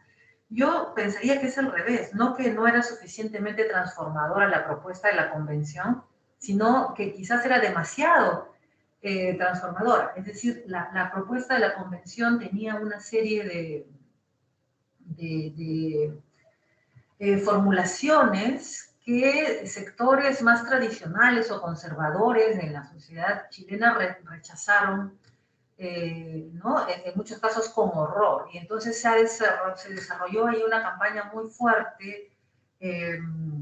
Y claro, creo que ahí resurgieron, ¿no? Los fantasmas y toda esta política del miedo respecto del comunismo. Y bueno, nuestros países, yo creo que en el caso de Colombia, Perú, Chile, Argentina, es muy claro, ¿no? Hay una disputa social alrededor de temas claves, ¿no? Que van a definir los contornos de nuestras democracias en el siglo XXI y que tienen que ver con la incorporación plena, con el reconocimiento de poblaciones que han estado sistemáticamente excluidas de las comunidades políticas, como los pueblos indígenas, por ejemplo, ¿no? Y ahí tenemos una deuda histórica que atender, ¿no? Pero que, digamos, no todos los sectores de nuestras sociedades están abiertos a eso, ¿no? Y entonces en Chile, por ejemplo, el hecho de que la convención haya sido dirigida por un miembro de un pueblo indígena, o que el discurso sobre los derechos indígenas haya estado tan por delante, ha sido chocante para mucha gente. Y han pensado que eso implicaba que darles más derechos a ellos que a otros. También ha habido una campaña contra la propuesta de la convención muy fuerte. Entonces había gente que pensaba que les iban a quitar sus propiedades, sus casas, que venía la estatización, etcétera. O también con, digamos, los derechos para las identidades de género no heteronormativo, ¿no? Y entonces todo el discurso de respeto a los derechos de las personas LGBTIQ, que también son demandas muy fuertes, sobre todo entre las generaciones jóvenes o las poblaciones más urbanas, también generaron una serie de temores, de resquemores, y ha sido una campaña muy fuerte en términos ¿no? de estrategias comunicativas, y entonces yo creo que prevaleció el temor al cambio en la sociedad chilena, que tiene sus sectores conservadores importantes, ¿no? Y que más bien, justamente, no es que no era suficientemente, digamos, impulsora del cambio, sino precisamente que han tenido miedo de tanto cambio, ¿no? Y entonces, en este momento, pues se han quedado con la Constitución. También ha habido la promesa de los sectores conservadores de decir, hagamos algo menos radical, ¿no? Nosotros igual vamos a cambiar, pero vamos a ver qué pasa con el proceso chileno. Creo que está todavía en curso, a pesar, ¿no? de que no fue aceptada la propuesta de la convención. Muy cercano, Carmen, a lo que pasó en Colombia en 2017 con el plebiscito, ¿no? En 2016, perdón, en 2016 con el plebiscito. Y es que acá fueron esos dos argumentos que tú esgrimiste, el rayo homosexualizador, ¿no? Entonces, la política de género se consideró que iba a homosexualizar a nuestros niños y niñas, y el castrochavismo, ¿no? La estatización de la propiedad privada, y esto se difundió masivamente, y hoy lo escuchamos a 6 años como una caricatura, pero sí que pegó, ¿eh? O sea, tuvo un efecto que perdió la aprobación del referendo. Hay otras preguntas que han un par de minuticos y te las voy a leer y tú contestas lo que quieras en estos 5 minutos pero me gustaría que no te vayas sin escuchar lo que despertó tu charla, ¿no? Hay alguien que pregunta el plan, ¿cómo ves el plan Cóndor en la experiencia ecuatoriana entre el 78 y 88? ¿Cuál es tu percepción al respecto?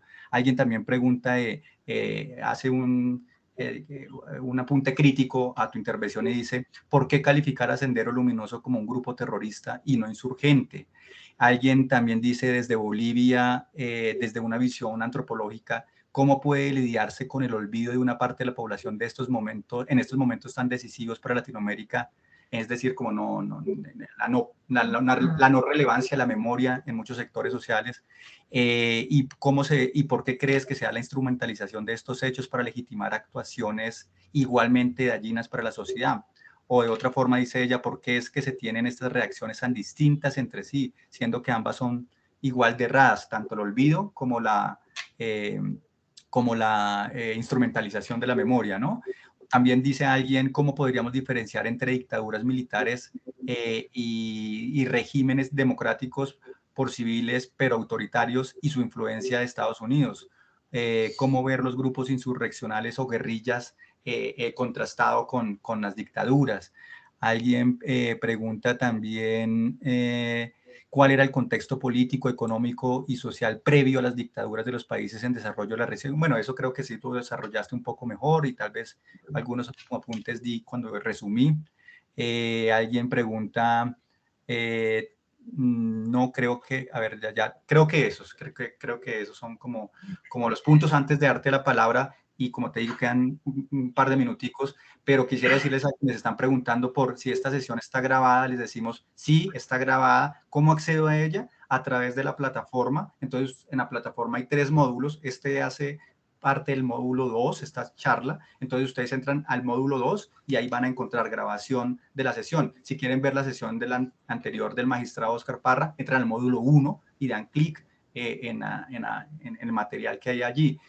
Alguien también pregunta que cómo inscribirse a los otros dos cursos, al curso 2 y el curso 3, pues les estaremos diciendo en su momento, pero sí hay que hacer un proceso de registro, pero no se preocupen que estén muy pendientes de sus correos, en donde les estaremos informando de estos mecanismos. En 8 días, la siguiente sesión, la tercera, va a ser muy interesante, con Álvaro Villarraga de Colombia y Eduardo,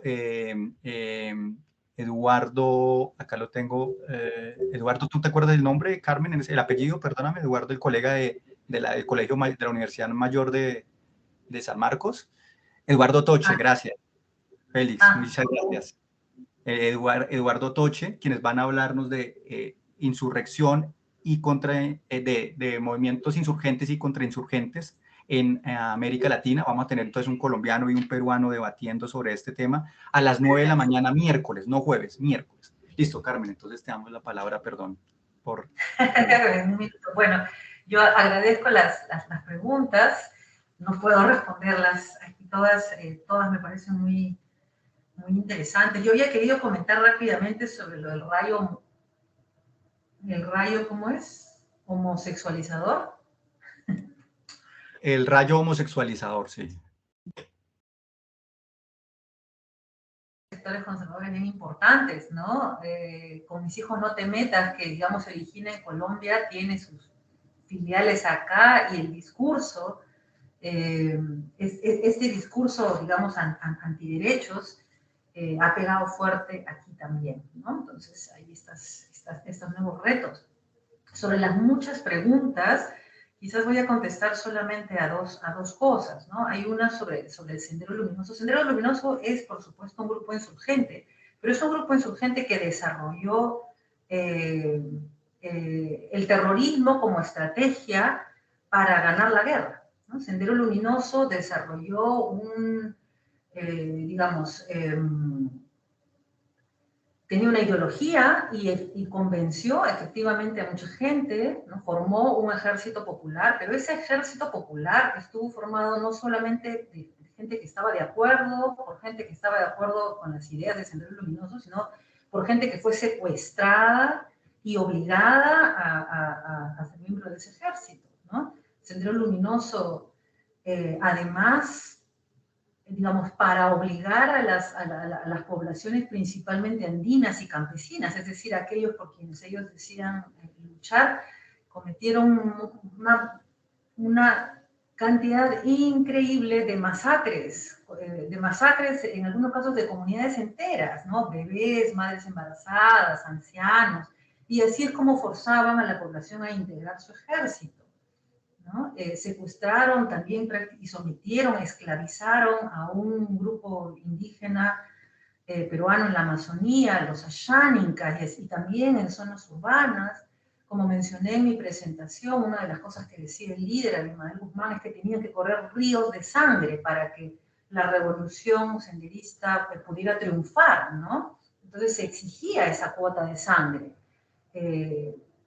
Entonces, el Sendero Luminoso es una organización terrorista. Creo que, y el informe de la Comisión de la Verdad en el Perú, que es así de voluminoso como el de Colombia ahora, 9 tomos, ¿no? Y miles de páginas también, lo ponen en evidencia. Hubo también, por supuesto, en el caso del Perú, terrorismo de Estado. Claro que sí, ¿no? En eso, en el Perú, creo que hemos avanzado menos en señalarlo, ¿no? Con tanta fuerza, pero es también el grupo insurgente recurrió al terrorismo como estrategia en la guerra, ¿no? Y eso es innegable. La otra pregunta, ¿cómo lidiar con el olvido? Me parece importante, difícil de responder, ¿no? En nuestros países, todas estas secuelas, estos legados tan duros, ¿no? Tan dañinos, tan tristes, los cargan personas que se organizan, ¿no? Y creo que eso es lo que yo querría rescatar, las muchas formas de organización social contra la corriente, iniciando en solitario, ¿no? Grupos muy pequeños que van forjando solidaridades y que van abriendo poco a poco, con mucho esfuerzo y en una temporalidad mediana también, este espacio para la memoria, para el recuerdo, para traer los nombres de las personas que perdimos, ¿no? Sus experiencias, sus luchas también, sus demandas, y eso en sí mismo se constituye en una forma de recomponer el propio proyecto democrático en el país, ¿no? Son personas que van abriendo muy lentamente y con mucho esfuerzo el espacio del lenguaje ciudadano, del lenguaje de los derechos, los reclamos de justicia, de verdad, de explicaciones, que han sentado las bases de lo que ahora llamamos la justicia transicional. Entonces, es muy cuesta arriba, ¿no? Y es muy difícil, pero eso también ha existido en las condiciones más duras, ¿no? Entonces, esa historia, la historia de esas personas, de esas organizaciones espontáneas de la sociedad en las peores condiciones, creo que merece ser rescatada también y valorada, ¿no? Porque los proyectos democráticos posteriores en mucho le deben también a esta capacidad de la sociedad de empezar a recomponerse y combatir el olvido, combatir el silenciamiento, combatir el negacionismo, ¿no? Y esa es la lucha de la democracia, ¿no? Entonces, es una tensión compleja, pero bueno, ahí estamos. Bueno, nuevamente, Carmen, muchísimas gracias. Ha sido un placer tenerte en este programa de formación internacional sobre justicia transicional, en este curso 1 de cómo surgió la justicia transicional. Creo que tenemos elementos históricos muy importantes para una mejor comprensión del surgimiento de la justicia transicional en el marco de dictaduras, para dar respuesta a dictaduras muy específicas en cada uno de los países latinoamericanos. Entonces, la historia no es un accesorio, ¿no? La historia no es un contexto para entender mejor, es signo y factor determinante de las transformaciones políticas, económicas de América Latina. Así que aprendiendo historia no es que no repitamos los errores, como se suele decir, sino sencillamente comprender por qué los fenómenos han sucedido. Los fenómenos son históricos en sí mismos, no hay una perspectiva externa de la suprahistoria, ¿no? Sino que la historia es lo que permite comprender cómo surgió la justicia transicional en América Latina. Así que muchas gracias, Carmen. Gracias a todas y a todos quienes se conectan desde todos los países de nuestra América Latina, desde Europa, desde Estados Unidos. Le recordamos que entonces la tercera sesión y ya penúltima va a ser el próximo miércoles 16 de noviembre, 9 de la mañana, hora Bogotá, hora Colombia. Vamos a enviar un correo lunes, martes de la próxima semana, o viernes o lunes o martes de la próxima semana, más tardar el martes después, con el enlace para que si tienen algún inconveniente conectándose por la plataforma, lo hagan directamente a través del enlace, entren a la plataforma, disfruten y aprendan con los materiales que hemos diseñado las universidades y la OEI en este trabajo colectivo. Hagan las lecturas previas cuando las enviamos. En 8 días va a haber lectura previa, se las compartiremos a través de la plataforma. El tema va a ser insurgencias y contrainsurgencias. Tendremos a Álvaro Villarraga de Colombia y a Eduardo Toche de Perú, grandes especialistas en el tema. Y en 15 días cerraremos nuestro curso con la presencia de Félix Torres de Birmingham University en Inglaterra, hablándonos de los enfoques de la justicia transicional en América Latina. Muchas gracias, un feliz jueves para todas y todos. Un abrazo, Carmen. Gracias, Félix, por tu cuestión. Contactándonos con Carmen, Félix Reategui de Perú, y nos vemos en 8 días.